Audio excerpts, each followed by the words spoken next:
चिंतन शिविर नहीं, वो चिंता शिविर है। और पार्टी को बचाने के लिए चिंता,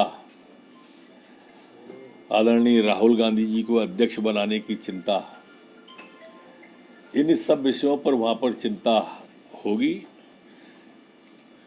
किसको और कैसे कांग्रेस की खिसकती हुई जमीन को रोका जाए।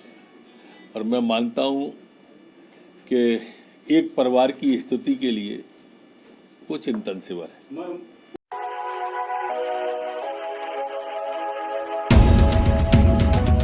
कैसे हम समाज के हर वर्ग तक पहुंचने का काम करेंगे, तो महिला हमारी इस देश की जो ताकत है, महिला हमारी इस देश की जो शक्ति है, महिला हमारी इस समाज की एक बड़ी ताकत है।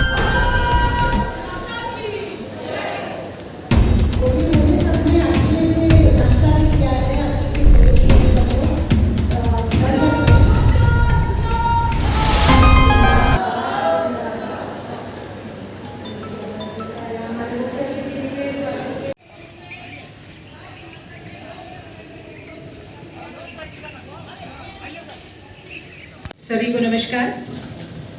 सीहोर की इस पत्रकार वार्ता में आज हम सभी के बीच में उपस्थित सीहोर के जिलाध्यक्ष भाई रवि जी, हमारे प्रदेश की मीडिया प्रभारी मेरे बड़े भाई आदरणीय लोकेंद्र पाराशर जी, हमारी प्रवक्ता नेहा बग्गा जी, यहाँ के सीहोर के हमारे मीडिया के प्रभारी सुशील जी, हमारे बीजेपी के महामंत्री राजकुमार जी, पूर्व अध्यक्ष सीताराम जी, और यहाँ उपस्थित सभी हमारे पत्रकार बंधु, सभी को मैं नमस्कार करती हूँ। जैसा कि आप सभी विषय जानते हैं कि भारतीय जनता पार्टी ओबीसी आरक्षण के साथ ओबीसी के अधिकारों की सुरक्षा के लिए हमेशा तैयार और तत्पर रहती है।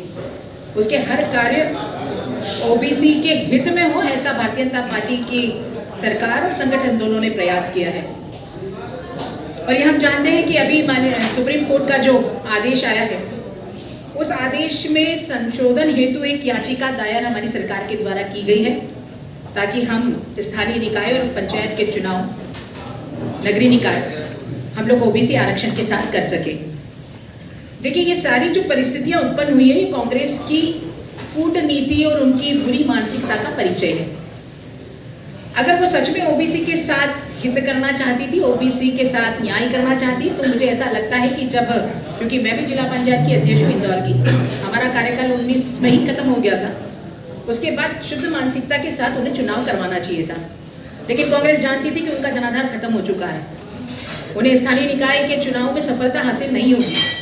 उन्हें कोई ऐसा नींव का पत्थर स्थापित नहीं किया, कोई विकास नहीं किया, झूठे वादे करके सरकार बनाई, उनकी स्थिति डामाडोल, इसलिए वो चुनाव कराने के पक्ष में नहीं थे, इसलिए उन्होंने चुनाव नहीं करवाए। और चुनाव न करवाए वो तो सही है, गलत आंकड़े भी प्रस्तुत किए। भारतीय जनता पार्टी की सोच भी क्लियर है और मानसिकता भी क्लियर है। हम भारतीय जनता पार्टी ओबीसी के आरक्षण के साथ ही और ओबीसी के साथ न्याय हो, ओबीसी वर्ग के लोग ज्यादा से ज्यादा चुनाव लड़े, ये हमारी मानसिकता थी।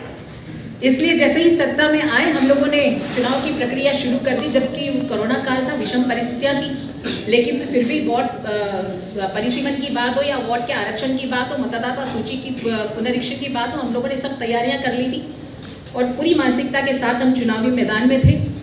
लेकिन उन्होंने पुनः हाईकोर्ट में और सुप्रीम कोर्ट में याचिका आवेदन लगाकर उन्होंने चुनाव को अवरुद्ध किया और चुनाव को रोका, ऐसी विषम परिस्थितियां उत्पन्न की, जबकि उन्होंने ही चुनाव करवा लेने थे और चुनाव भी न करवाए और गलत आंकड़े प्रस्तुत किए। पूरे मध्य प्रदेश में ओबीसी की जनसंख्या ही उन्होंने सिर्फ 27% बताई। ये सबसे बड़ा झूठ